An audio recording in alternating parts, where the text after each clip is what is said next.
having a hard time opening up to people, especially to my family and close friends. How do I slowly express my feelings and open up to them?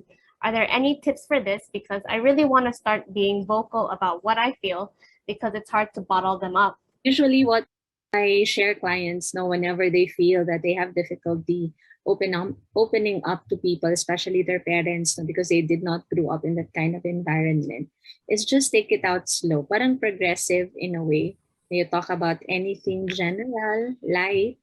You start with that, about the weather, about anything neutral or anything safe, and then slowly getting into the more, deeper type of conversations or subject matter. So it's kind of like a rehearsal thing so that later on, eventually, you'd be able to talk about the more deeper things. I can relate to this example because I once had difficulty opening up to my parents. And siguro luckily being in the field no help you learn to appreciate the things that you also advocate as part of the profession. So yeah, that would be a simple way to start. And if you're also the type who maybe having difficulty expressing in that modality, um, doing other modalities, let's say, for example, writing it or recording yourself can be a way to do that.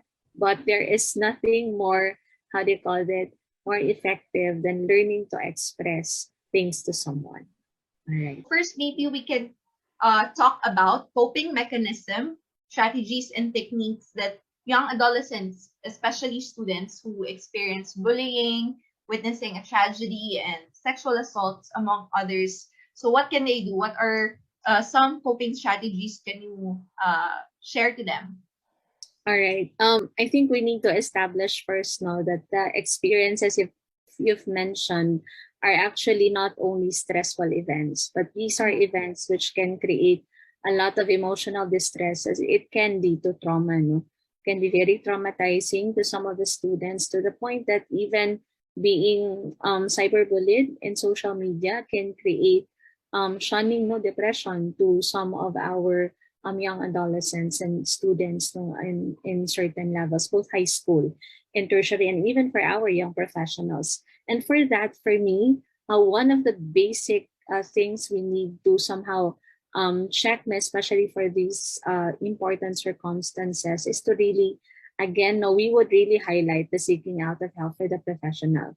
Doing that as a first foremost step is a way to assess if that person needs to be given further care and attention. As what Miss AIDS had said, no, if that person would be needing psychopharmacology as a way to better address what he or she is going through. As an important part of intervention, if that emotional distress is already beyond the realm of one's capacity or one's coping. Secondly, if assuming that this level is somehow within the capacity of the person to deal with, um, those helpful activities, so to speak, no, as a counselor, I am actually anchored in the idea that emotional distresses should be somehow dealt in terms of the level, not only cognitively, but emotionally.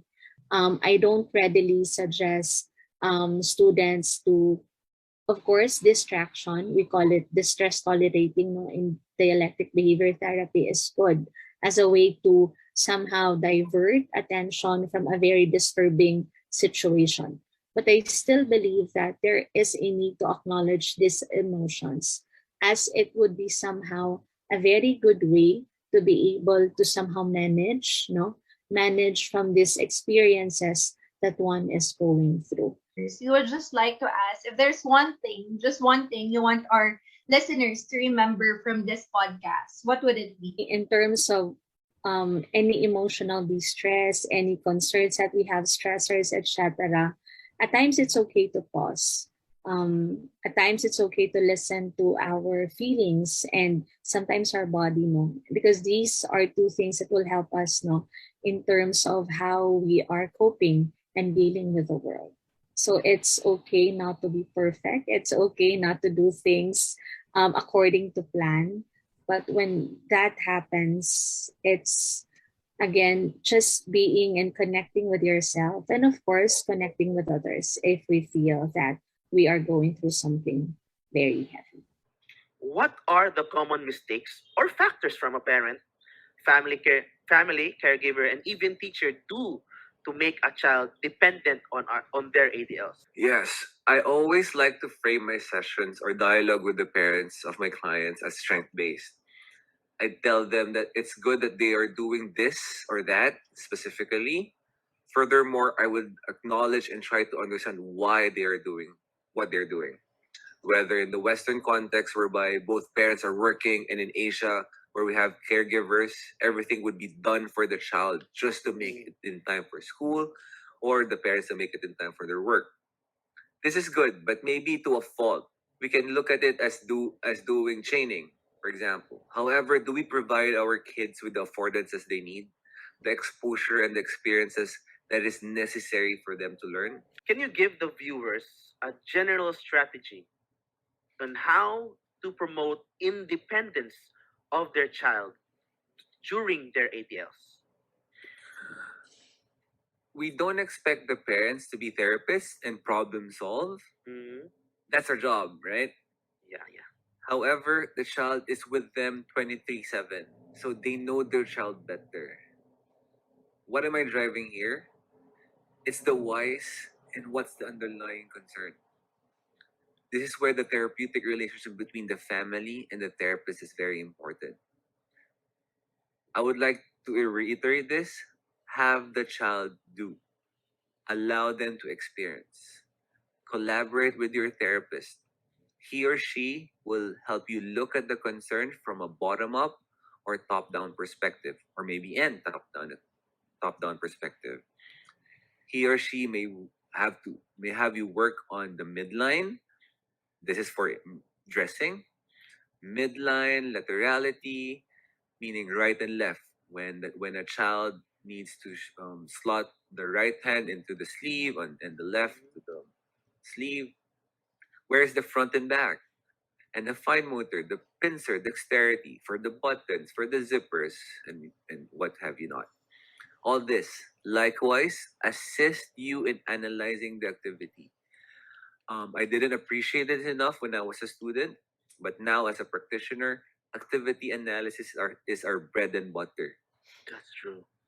This is when you're able to intervene, whether in the clinic or teach the parent, for example, chaining, forward or backward, what have you. So you let them know, do this first or do this last. And lastly, figure out where you can start or skip in the steps of feeding, because there is a ladder, quote unquote, in steps to feeding. So this is where the parents are important, whereby do they start with touch? Do they start with tolerate, or they can go straight to taste?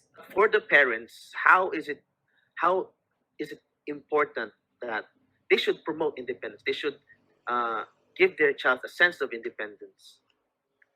As I mentioned, once the child is able to take responsibility and ownership of their occupation or whatever they do, learning is more.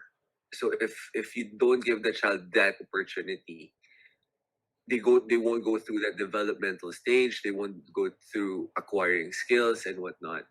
So it's really important to be able to give that sense of independence, sense of ownership, of skills, of acquiring developments, of being able to do and participate successfully in their occupation.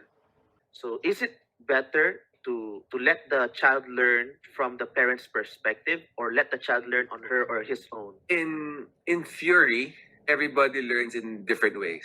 Yeah, it's true. I would always have the parents let the child be a child. We're as OTs and even as adults, we're just there to guide the child on what to do and create that learning opportunity. Even in utero, the child is already learning, being able to know what the context is. Oh, this is the vestibular system that is kicking in, and I'm able to float around in the uterus. When I go out, this is what's happening. When I cry, mommy comes in, I get fed. So that in itself is a learning opportunity for the child. It's always gonna be child driven. I would say so that Let the child learn from herself, and we as adults, parents, caregivers, be there to guide and support and advocate for them.